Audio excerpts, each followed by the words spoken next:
Welcome to another session in gravity dams.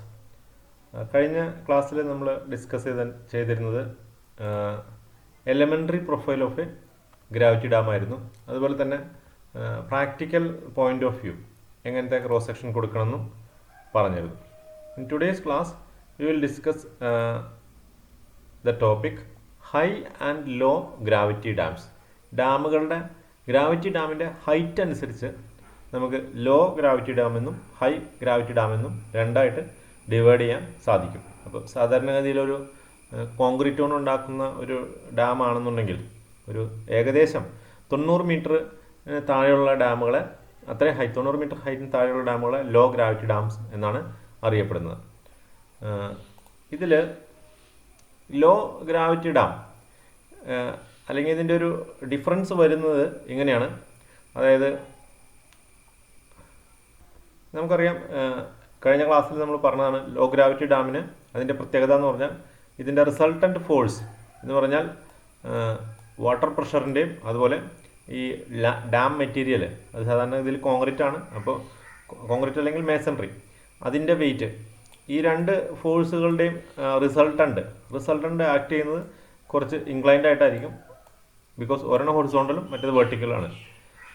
ഇത് within middle 1/3, ഈ ഒരു ടോട്ടൽ വിഡ്ത്തിൻ്റെ ടോട്ടൽ വിഡ്ത്ത് ഇസ് ബി, ഈ ബിയുടെ മിഡിൽ 1/3 b/3 ഡിസ്റ്റൻസിന് അകത്താണ് ഈ റിസൾട്ടൻ്റ് ആക്ട് ചെയ്യുന്നതെങ്കിൽ അത് ലോ ഗ്രാവിറ്റി ഡാം ആയിരിക്കും. ലോ ഗ്രാവിറ്റി ഡാമിൻ്റെ പ്രത്യേകത അതാണ്. ഈ ഡാമിൻ്റെ ടോയുടെ റീജിയൻ, അവിടെയായിരിക്കും ഏറ്റവും കൂടുതൽ സ്ട്രെസ്സ് ആക്ട് ചെയ്യുന്നത്. അതായത് സോയിലുണ്ടാകുന്ന സ്ട്രെസ്സ്. ആക്ച്വലി ഈ ഡാമുകളെല്ലാം മണ്ണിൽ റെസ്റ്റ് ചെയ്യാണ്. അപ്പോൾ ഈ റിസൾട്ടൻ്റ് ഫോഴ്സ് കൊണ്ട് ഡാം ഈ സോയിലിനകത്ത് ഒരു പ്രഷർ ക്രിയേറ്റ് ചെയ്യും. അപ്പോൾ സോയിൽ തിരിച്ചൊരു റിയാക്ഷൻ പ്രഷറും തിരിച്ച് ആക്ട് ചെയ്യും. രണ്ട് പ്രഷറുകളും ഈക്വൽ ആയിരിക്കും. ഈ സോയിൽ പ്രഷറിൻ്റെ വാല്യൂ ഏറ്റവും കൂടുതൽ, കംപ്രസീവ് സോയിൽ പ്രഷർ ഏറ്റവും കൂടുതൽ ഉണ്ടായിരിക്കുക ടോയുടെ അടുത്തായിരിക്കും. ടെൻഷൻ വരാനുള്ള സാധ്യത സോയിലിനകത്ത് അത് ഹീലിൻ്റെ സൈഡായിരിക്കും. അത് നമുക്കറിയാം. അപ്പോൾ ഈ കംപ്രസീവ് സ്ട്രെസ്സിൻ്റെ വാല്യൂ നമുക്ക് കണ്ടുപിടിക്കാൻ സാധിക്കും. സിഗ്മ ഈസ് ഈക്വൽ ടു ഒരു ഇക്വേഷനാണ് gamma h into S minus C plus 1. ഇതിൽ ഗാമ എന്ന് പറഞ്ഞാൽ വെള്ളത്തിൻ്റെ യൂണിറ്റ് വെയിറ്റ് ആണ്, unit weight of water. h is the height of the gravity dam, total height of the water height is h. S is the specific gravity of the dam material. അത് concrete ആണെങ്കിൽ കോൺക്രീറ്റിൻ്റെ specific gravity, അതല്ല masonry ആണെങ്കിൽ അതിൻ്റെ specific gravity S. ചിലപ്പോൾ എസ്സിന് നമുക്ക് SC എന്നും എഴുതാറുണ്ട്, SC ചില ടെക്സ്റ്റ് ബുക്കുകളിൽ. സി എന്ന് പറഞ്ഞാൽ ഒരു കോൺസ്റ്റൻ്റ് ആണ്. അത് നമുക്ക് അപ്ലിഫ്റ്റ് പ്രഷർ, ഞാൻ നേരത്തെ കഴിഞ്ഞ ക്ലാസ്സിൽ പറഞ്ഞിരുന്നു, താഴെ അപ്ലിഫ്റ്റ് പ്രഷർ ഉണ്ടാവും താഴെ നിന്ന് മുകളിലേക്ക്. ഇതിൻ്റെ വാല്യൂ കണ്ടുപിടിക്കാൻ ഒരു കോൺസ്റ്റൻ്റ് ആവശ്യമാണ്, അതാണ് സി. അപ്പോൾ ഇത്രയും ഡാറ്റാസ് യൂസ് ചെയ്തിട്ട് നമുക്ക് സോയിലുണ്ടാകുന്ന pressure, compressive stress, pressure value കണ്ടുപിടിക്കാൻ സാധിക്കും. അപ്പോൾ ഈ പ്രഷർ ഒരിക്കലും സോയിലിൻ്റെ സേഫ് ബെയറിംഗ് കപ്പാസിറ്റി അതിൽ കൂടുതൽ വരാൻ പാടില്ല. ഈ ഒരു compressive stress should not be more than the allowable stress of the soil material. അത് ഓരോ സൈറ്റിനനുസരിച്ച് അലൗബിൾ സ്ട്രെസ്സിൻ്റെ വാല്യൂ മാറിക്കൊണ്ടിരിക്കും. Allowable stress small letter F എന്നാണ് ഡിനോട്ട് ചെയ്യുന്നത്. സോ ഇവിടെ സ്മോൾ ലെറ്റർ എഫ് നമുക്ക് ഇക്വേറ്റ് ചെയ്യാം.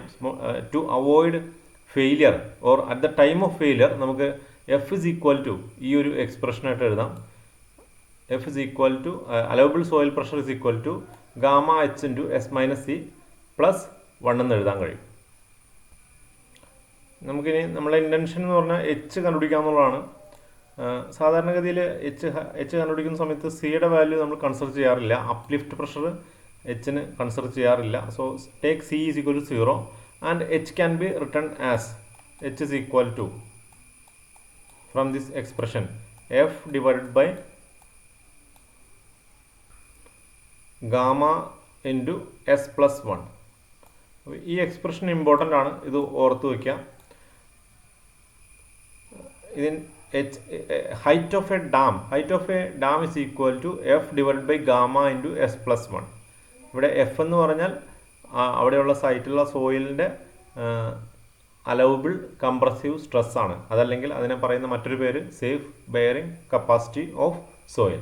Gamma is the unit weight of water. S is the specific gravity of the dam material. അപ്പോൾ ഇത്രയും ഡാറ്റ ഉപയോഗിച്ച് നമുക്ക് ഹൈറ്റ് കണ്ടുപിടിക്കാൻ കഴിയും. അപ്പോൾ നമ്മുടെ സൈറ്റിലുള്ള ഡാമിൻ്റെ ഹൈറ്റ് എന്ന് പറഞ്ഞാൽ ഈ ഹൈറ്റിനേക്കാളും കൂടുതലാണെങ്കിൽ അതിനെ ഹൈ ഗ്രാവിറ്റി ഡാമെന്നും ഈ ഹൈറ്റിനേക്കാളും താഴെയാണെങ്കിൽ ലോ ഗ്രാവിറ്റി ഡാമെന്നും ഡിവൈഡ് ചെയ്തിരിക്കുകയാണ്. സോ ലോ ഗ്രാവിറ്റി ഡാമിൻ്റെ ഡെഫിനിഷൻ എന്ന് പറഞ്ഞാൽ ആക്ച്വലി ഈ എച്ച് എന്ന് പറഞ്ഞാൽ ലിമിറ്റിംഗ് ഹൈറ്റ് ആണ്. ഇതിനെ പറയുന്നതാണ് limiting height. Limiting height H is equal to F divided by gamma into S plus 1. A low gravity dam is defined as a dam having height less than limiting height. How much is limiting height? അതാണ് ഈ expression വെച്ച് കണ്ടുപിടിക്കുന്ന height. ഇനി അതുപോലെ ഒരു high gravity dam എന്ന് പറഞ്ഞാൽ high gravity dam is A dam having H greater than it's limiting height. അപ്പോൾ ഇവിടെ ഗാമയ്ക്ക് പകരം ഡബ്ല്യു, സ്മോൾ ഡബ്ല്യു ആണ് എഴുതിയിരിക്കുന്നത്. രണ്ടും സെയിം മീനിങ് ആണ്, യൂണിറ്റ് വെയ്റ്റ് ഓഫ് വാട്ടർ. അപ്പോൾ നമ്മുടെ ഡാമിൻ്റെ ഹൈറ്റ് ലിമിറ്റിംഗ് ഹൈറ്റിനേക്കാളും ചെറുതാണെങ്കിൽ അത് ലോ ഗ്രാവിറ്റി ഡാം ആയിരിക്കും. അപ്പോൾ അതിൻ്റെ റിസൾട്ടൻറ്റ് ഫോഴ്സ് മിഡിൽ 1/3 കൂടെയാണ് പാസ് ചെയ്യുക. അത് ഓർത്ത് വയ്ക്കുക. On the other hand high gravity dam ആണെന്നുണ്ടെങ്കിൽ ഇതിൻ്റെ റിസൾട്ടൻറ്റ് ഫോഴ്സ് മിഡിൽ 1/3 കൂടെ അല്ല പാസ് ചെയ്യുക, അതിന് പുറത്തുകൂടിയാണെന്ന് വെച്ചാൽ ടുവേഡ്സ് ടോയുടെ ഡയറക്ഷനിലേക്ക് അത് വരും. മിഡിൽ 1/3 വിട്ട് ടുവേഡ്സ് ടോയുടെ അടുത്തേക്ക് വരും.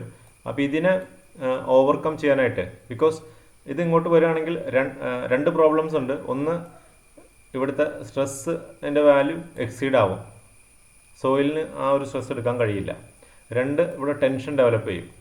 സോ ഈ രണ്ട് കാര്യങ്ങൾ ഓവർകം ചെയ്യാനായിട്ട് ഹൈ ഗ്രാവിറ്റി ഡാമിൻ്റെ പ്രൊഫൈൽ ഒന്ന് മോഡിഫൈ ചെയ്യും. Modify the cross section by providing extra slope on the upstream side as well as downstream side. ഇത് അപ്സ്ട്രീം സൈഡിൽ കൊടുത്തിരിക്കുന്ന എക്സ്ട്രാ പോർഷനാണ്. ഇത്രയും പോർഷൻ ഡൗൺ സ്ട്രീം സൈഡിൽ കൊടുത്തിരിക്കുന്ന എക്സ്ട്രാ പോർഷനാണ്. ഇത് ഇങ്ങനെയാണ് നമ്മൾ ഹൈ ഗ്രാവിറ്റി ഡാമിനെ സേഫ് ആക്കി മാറ്റുന്നത്.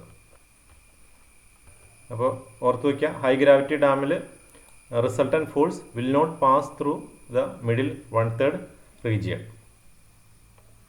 അതുപോലെ ഈ ലിമിറ്റിംഗ് ഹൈറ്റിൻ്റെ എക്സ്പ്രഷനും ഓർത്ത് വയ്ക്കുക. ഇനി നമുക്കൊരു എക്സാമ്പിൾ നോക്കാം. High and low gravity dam, അതിൻ്റെ ഒരു എക്സാമ്പിൾ നോക്കാം. The limiting height of a low concrete gravity dam constructed in concrete having strength is equal to 3000 kN/m² is given. ഇവിടെ ഇപ്പോൾ ലിമിറ്റിംഗ് ഹൈറ്റ് ആദ്യം കണ്ടുപിടിക്കാം. എച്ച് മാക്സ് എന്നും പറയാറുണ്ട് ലിമിറ്റിംഗ് ഹൈറ്റിനെ, ക്യാപിറ്റൽ എച്ച് അല്ലെങ്കിൽ H max.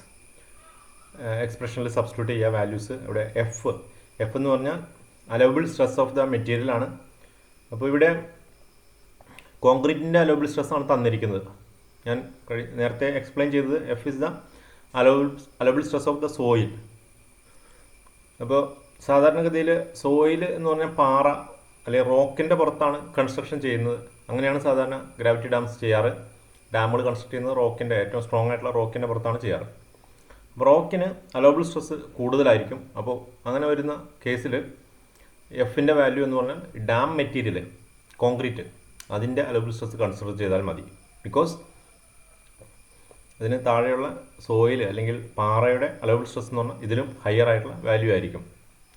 So gamma W is the unit weight of water. Gamma W or gamma is the unit weight of water. 9.81 kN/m³. ഇത് constant ആണ്. SC എന്ന് പറഞ്ഞാൽ ഇത് കോൺക്രീറ്റിൻ്റെ സ്പെസിഫിക് ഗ്രാവിറ്റിയാണ്. 2.4, അതും കോൺസ്റ്റൻ്റ് ആണ്. അപ്പോൾ ഇത് സബ്സ്റ്റിറ്റ്യൂട്ട് ചെയ്യാം. നമുക്ക് limiting height for a concrete dam we obtain as 90 metre. ഇപ്പോൾ കോൺക്രീറ്റ് ഡാം വെച്ച് എവിടെ കൺസ്ട്രക്ട് ചെയ്താലും 90 മീറ്റർ ആയിരിക്കും അതിൻ്റെ ലിമിറ്റിംഗ് ഹൈറ്റ് എന്ന് പറഞ്ഞാൽ. അപ്പോൾ അതിന് താഴെയുള്ള ഡാമുകളെയൊക്കെ, ഇതിലും താഴെ വരുന്ന ചെറിയ ഡാമുകളെയൊക്കെ ലോ ഗ്രാവിറ്റി ഡാംസ് എന്നും ഇതിന് മുകളിൽ ഹൈറ്റ് വരുന്ന ഡാമുകളെയൊക്കെ ഹൈ ഗ്രാവിറ്റി ഡാംസ് എന്നും പറയാം കോൺക്രീറ്റിൻ്റെ കേസിൽ. ഇതുപോലെ മേസൺട്രിക്കും നമുക്ക് ഇതുപോലെ കാൽക്കുലേഷൻസ് ചെയ്യാൻ പറ്റും. ഏത് മെറ്റീരിയൽ ഉപയോഗിച്ചിട്ടാണെങ്കിലും അതത് മെറ്റീരിയൽസിൻ്റെ ഡീറ്റെയിൽസ് യൂസ് ചെയ്തിട്ട് ലോ എന്നും ഹൈ എന്നും ഡിവൈഡ് ചെയ്യാൻ സാധിക്കും. ലോ ഗ്രാവിറ്റി ഡാം ആണെങ്കിൽ അതിൻ്റെ ഫർദർ ഡിസൈൻ എളുപ്പമാണ്. അത് എലമെൻ്ററി പ്രൊഫൈൽ അത് യൂസ് ചെയ്തിട്ട് തന്നെ കാൽക്കുലേഷൻസ് ചെയ്യാൻ സാധിക്കും എന്നുള്ളതാണ് advantage. With this I M concluding this topic. Thank you.